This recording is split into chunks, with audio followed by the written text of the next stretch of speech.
Well. Long time no see. This is Hutch, and I am bringing you a gameplay commentary on the map Strike, one of the maps of the Resurgence map pack. We got Strike, Vacant, Carnival, Trailer Park, and Fuel. I'm going to be doing some gameplay commentaries over each one of these maps throughout the week. I'm going to post this one on my channel, and the rest of them you'll probably find on Machinima Respawn. If you're following this channel and you don't know what Machinima Respawn is, I'll leave a link in the description. But this is where I work. This is the video game network that I make videos for. So talking about Strike, well, first of all, this is a game of Search and Destroy.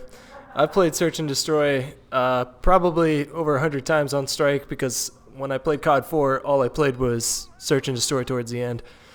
And here I get a nice little ninja defuse on this guy, so I couldn't resist throwing it in the video. But Strike is a map where I feel incredibly comfortable playing Search and Destroy. I have my route that I run, and it works a lot of the time for me. I usually go positive, usually have some success on this map. Now, I was anxious to try out the thermal scope, which I don't agree is a newbie weapon.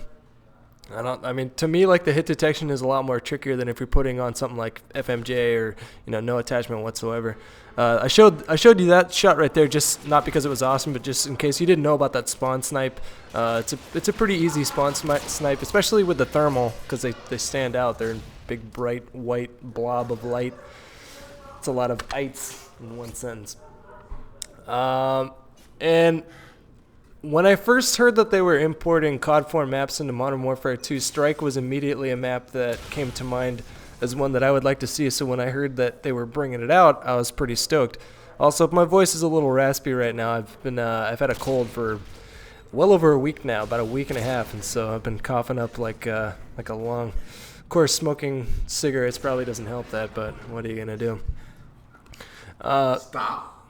I could stop Wood, but Wood really wants me to quit smoking, man. He really wants me to quit.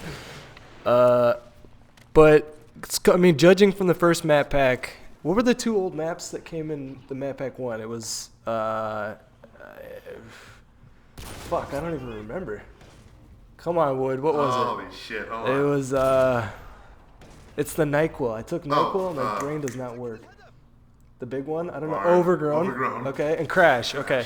Overgrown, I think, works pretty well for Modern Warfare 2, just because it's big enough to accommodate the batshit craziness of air support in this game. Crash, I don't think really worked that well for Modern Warfare 2. It's just like a really small map, and anytime that you have a small map like that, and you have fucking Predator missiles and Harrier strikes going all over the place, to me, it didn't really feel like a lot of fun. It worked well for like Search and Destroy and Free for All. Generally, you see less air support in those game types, anyways. But for like TDM, Demolition was fucking absurdly crazy on that map. I wasn't a big fan, but Strike held up extremely well. I think it plays just as good on Modern Warfare 2 as it did on COD 4. And I know I go back and forth in this game. What happens is I'll play the game for like a month, something will happen, I'll have a really shitty night, and then I'll put it out on Twitter, this game is fucking terrible, and the developers should shove a fork on their own ass or something like that. And then I'll throw a temper tantrum and I won't play it for like 2 or 3 weeks. And then I always come back to it. And 402 Robert Bowling ended up in the comments section of a YouTube video. Did you hear about that? Some kid posted a video where that was Felician. That was Felician? No, it was like Golden something. No, this was a different kid. I'm positive. Yeah, it was some kid named Golden something or other.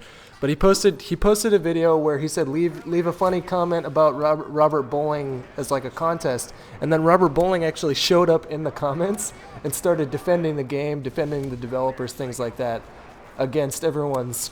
Basically it was all about Commando and One Man Army. That's like, people just can't seem to forgive or understand why they're not patching that and why they haven't patched it yet. And his logic was that it's not just about money, it's also about manpower and time to allocate to something like that, which, okay, I understand, but at the same time, it's like the game made over $1 billion. It's just, it is kind of hard. Yeah, when half the, well, not quite, like a third of your staff leaves, that's going to throw a wrench in your plans, but I showed up in the comments and I said, I'm level-headed enough to understand that guy doesn't he doesn't get to say what happens with that game once it's released. It's really ultimately, I think it's up to Activision. I think they are the ones that make the final say. I don't know. I really don't know. So I don't know if I can comment. So my point, what I said to him was like, dude, I mean, look, I understand that you're sort of the punching bag, and that kind of sucks, but it's really hard to justify not patching that still. I mean, but I'm not gonna beat a dead horse and keep talking about that because we've talked about that problem quite enough. What I will talk about is the fact that, okay, I've already established I like Strike on Modern Warfare 2, so that's your dose of Modern Warfare 2 for this commentary. What I want to talk about now is I actually got in a debate conversation with a couple people on Twitter last night because I stuck up for the gay community randomly. I said, it's up to the young generation to let go of this bullshit hate that the gay community gets. It was the parents, I mean, everything. I mean, and people were asking me, like, are you gay? And I'm like, I'm not gay, but I've had plenty of gay friends in my life. And once I started having gay friends in my life, my attitude greatly changed. And it no longer makes me feel icky.